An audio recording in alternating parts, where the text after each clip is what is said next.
Their belief is if the Americans could be kicked out of the region, then Iran, as the largest population and the greatest military power, could in time kind of roll over all of the other local powers. And it's not that I think this is a dumb position. I think it's actually a fairly good read of the history of the region. Iran, Persia as we used to call it, would expand out every few generations and conquer most of the area. But the Iran of today is not the same as the Persia of old. The Persia of old was a polyglot, multi-ethnic empire in which everyone was basically encouraged to define themselves as Persian. It was, if you will, the United States of the day. It included everyone from everywhere. Every valley had its own identity, and they all worked together towards a Persian goal. Now, we're still talking about the Middle Ages and before. It's not that people weren't beaten or anything like that. And it's not like this was a democracy, but it was relatively egalitarian. What happened in the Age of Empires, however, is that the Europeans came in with their deep water navigation and basically cut Iran out of the entire world. They had been the nexus for what passed as global trade. But as soon as the Portuguese and the Spanish figured out how to bypass this entire region and go interface with the Spice Islands and the Chinese directly, all of a sudden Iran became a nowhere.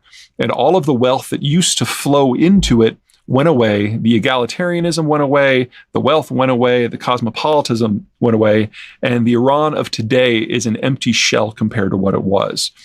Now, into this environment, about a century ago, the Iranians discovered oil. And they went from having one of the most sophisticated, varied economies in the world to all of a sudden being a rentier state, where there was just one commodity that brought in money and, honestly, invading armies. And Iran ceased being significant. Iran of the Ayatollahs wants the glory days back, but they don't understand that they need to start from scratch and rebuild the cosmopolitan that used to undergird the old Persian Empire, and that is a century, a 2-century, a 3-century process. So they're stuck with the economy of today and the political system of yesteryear, and that is just not a good combination. So that's kind of piece one, people who are chomping at the bit to get back to the glory days, but they really lack the tools. And so what they do is they just work to undermine the systems of everybody else, cause chaos in order to tear down opposing systems so theirs can rise. On the other side, you've got the Saudis, which are, the Saudis are probably some of the least egalitarian people in the world. We've got there a single family, the Al Sauds, who think of themselves as medieval despots of old, divine right of kings, that sort of thing, and how everyone in their country basically exists to serve their needs. They look at the Persians with concern because in times the Persians have conquered what is today Saudi Arabia, but really it's a lot more visceral than that. The Saudis and their allies, the Wahhabis, used to be desert raiding tribes. They never had much going on. They basically existed by kidnapping and drug smuggling.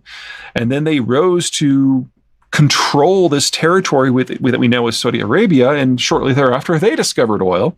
And so you take this mindset that is kind of the worst of all worlds and all of a sudden make it fabulously wealthy.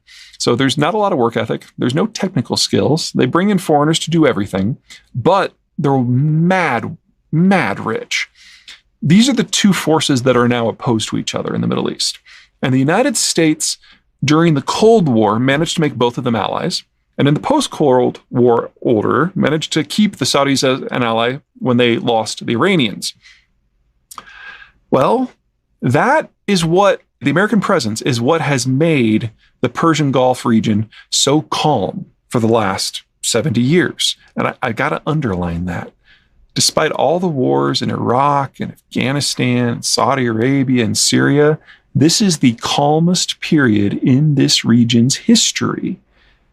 And the only reason it's been relatively calm is the Americans had to have the oil flowing to power the global order. Now that the Americans don't care, now that the Americans are leaving, this region goes back to the old rivalries. And these two powers, Iran and Saudi Arabia, are going to be at each other's throats very soon. You could actually argue that the civil war in Syria is kind of the opening gambit in this conflict. The Saudis and the Iranians have backed opposite sides.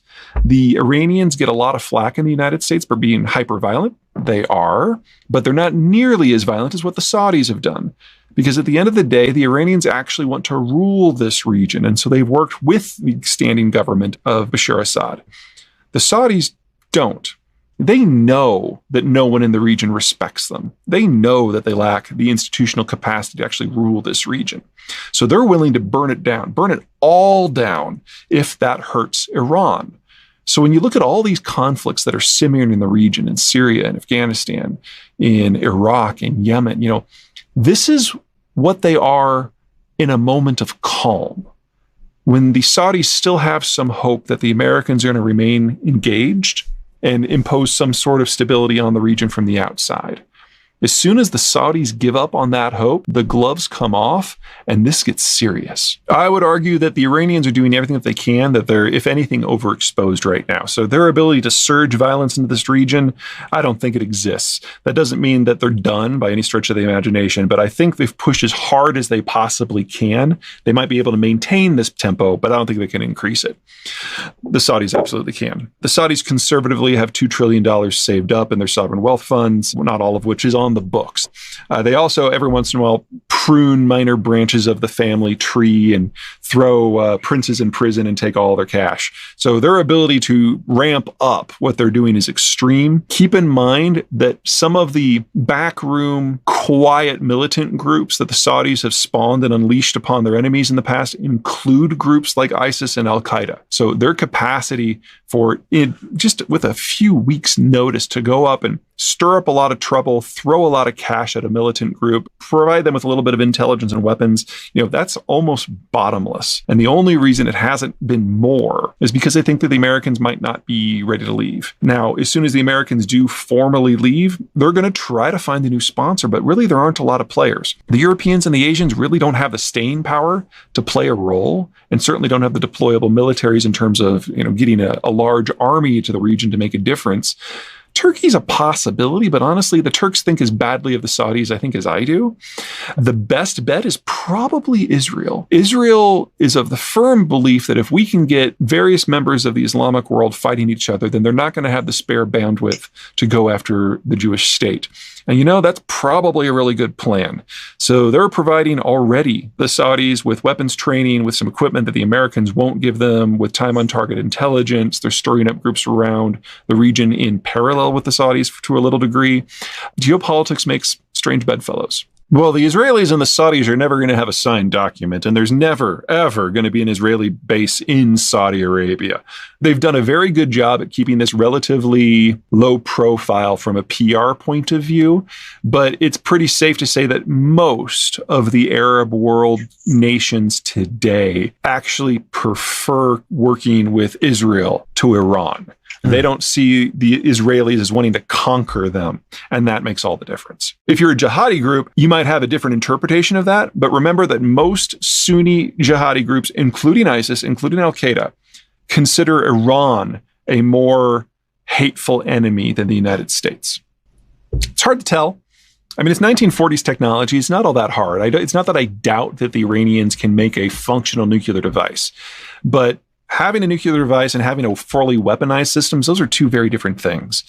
The missile program is harder than the nuclear program because you have to miniaturize, ruggedize whatever the device is. That I am unclear whether the Iranians can manage it. But if it ever does appear that the Iranians are getting close, I can guarantee you that the Saudis will go to either Israel or Pakistan and just buy a few. The United States developed a nuclear weapon during World War II because we didn't think we could win the conventional fight. We didn't nuke Germany because that ultimately became a land war where we had the preponderance of power, and we didn't nuke them. In Japan, we were going to have to do an amphibious landing of the home islands, and we were projecting in excess of 1 million casualties. That was too high a price, so we went with the nuclear option. The countries that use nukes are not the ones that think they can win the conventional fight. So in a straight up fight in the desert between Iran and Saudi Arabia, the Iranians would win hand down. They've got a larger army. They might not be as well equipped, but they actually have people who know how to fight. The Saudi army probably wouldn't do very well outside of an air-conditioned garage. So the Saudis would go with nukes. And you can replay that anywhere in the world. I don't worry about Chinese nukes. I worry about Taiwanese nukes. I don't worry about Russian nukes. I worry about Polish nukes.